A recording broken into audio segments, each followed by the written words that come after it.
ଖୋଲିଛି ସେଥିରେ ଆପଣମାନେ ଦେଖନ୍ତୁ ଏପଟେ ସାଂସ୍କୃତିକ କାର୍ଯ୍ୟକ୍ରମକୁ ଉପଭୋଗ କରନ୍ତୁ ସେପଟେ ପୁସ୍ତକ ଦେଖନ୍ତୁ ଏବଂ ଗଲାବେଳେ ମନଲୋଭା ବା ଘର ପାଇଁ ଆବଶ୍ୟକୀୟ ବା ନିଜ ପାଇଁ ଆବଶ୍ୟକୀୟ ଛାତ୍ରଛାତ୍ରୀମାନଙ୍କ ପାଇଁ ଆବଶ୍ୟକୀୟ ବହିଟିଏ କିଣିକିରି ନିଅନ୍ତୁ।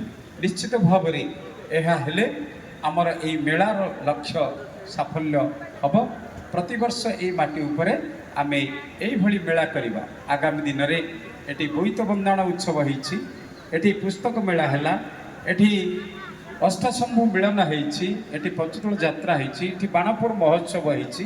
ଏଠି ସମସ୍ତଙ୍କର ସହଯୋଗରେ ଜନସାଧାରଣଙ୍କ ସହଯୋଗରେ ଏ ମାଟିର ସାହିତ୍ୟ ସଂସ୍କୃତି ଐତିହ୍ୟ ପରମ୍ପରା ସ୍ଥାପତ୍ୟକୁ ଆଧାର କରି ଆମ ମାଟିରେ ଯୁଗ ଯୁଗ ଧରି ଯେତେ ସବୁ ଏଇଭଳି ମେଳା ମିଳନ ମହୋତ୍ସବ ଆୟୋଜନ କରାଯାଇଛି ତାହା ସଫଳ ହେଇଛି। ଏ ହେଉଛି ଆମ ମାଟିର ଗର୍ବ ଆଉ ଗୌରବ। ଆମ ମାଟି ହେଉଛି ଏକ ମହାନ ମାଟି।